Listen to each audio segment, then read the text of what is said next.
Hello বন্ধুরা, Mangala kitchen হাউসে সবাইকে স্বাগতম।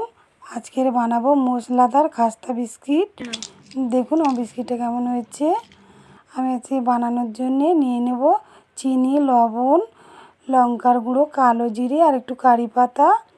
আর নিয়েছি একটু ধনে জিরের ভাজা মশলা। দিয়ে দিলাম আটার মধ্যে তেল আর একটু দিয়েছি বাটার। দিয়ে আমি মশলাগুলো সব দিয়ে দিলাম। দিয়ে খুব সুন্দর করে মেখে নেব। একটু ঝাল ঝাল মিষ্টি মিষ্টি খেতে খুবই ভালো লাগে। আর এটা বানিয়ে 1 মাস রেখে খাওয়া যাবে। এটা চায়ের সঙ্গেও খুবই ভালো লাগবে খেতে। আমি এরকম করে জল দিয়ে সুন্দর করে মেখে 2 ঘন্টার জন্য রেখে দেব। 2 ঘন্টা পরে আমার দেখুন এরকম হয়ে এসছে। আমি এবার লেচি কেটে নেব, নিয়ে রুটির মতো বেলে নেব। আমি এরকমভাবে বেলে নিয়ে ছোটো ছোটো করে পিচ করে কেটে নেব। আপনারা যেরকম শেপে কাটতে চান কাটতে পারেন।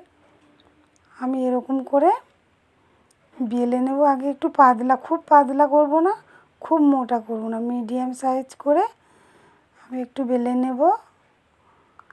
আমি একটা গ্লাস নেব, গ্লাসের সাহায্যে কাটবো।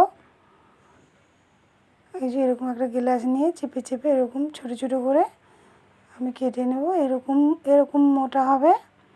আমার সবগুলো কাটা হয়ে গেছে। আমি ভেজে নেব। তার জন্য আমি কড়া বসিয়ে দিলাম, কড়াতে তেল দিয়ে দিয়েছি। এই যে এরকম তেলের মধ্যে দিয়ে দিলেই ফুলে উঠবে। দিয়ে আমি লাল লাল করে ভেজে নেব। একটু সময় দিয়ে ভাজতে হবে, নয়তো উপরটা কালার হয়ে যাবে আর ভিতরটা মচমচে হবে না। একটু নেড়ে চেড়ে গ্যাসটাকে এবার আস্তে করে দেব, দিয়ে একটু সময় দিয়ে ভাজবো। এটা মশলাদার, খুবই ভালো লাগে খেতে।